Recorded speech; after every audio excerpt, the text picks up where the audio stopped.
প্রিয় মৎস্যচাষী বন্ধুগণ, আপনারা সবাই কেমন আছেন? আশা করি আল্লাহর রহমতে বেশ ভালো আছেন।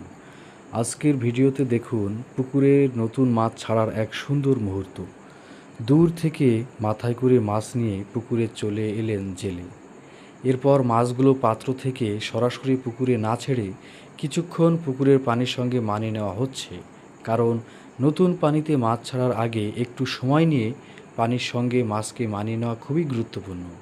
এরপর শুরু হলো মাছ গণনা। একে একে গুনে গুনে মাছগুলো পুকুরে ছেড়ে দেওয়া হচ্ছে। এভাবেই একটু যত্ন আর সঠিক নিয়ম মেনে মাছ পুকুরে ছাড়লে চাষের শুরুটাই হতে পারে আরও সুন্দর ও নিরাপদ। মাছ চাষে এমন বাস্তব অভিজ্ঞতা ও তথ্য পেতে মোটোফিশ বিডি এর সঙ্গে থাকুন। ধন্যবাদ সবাইকে।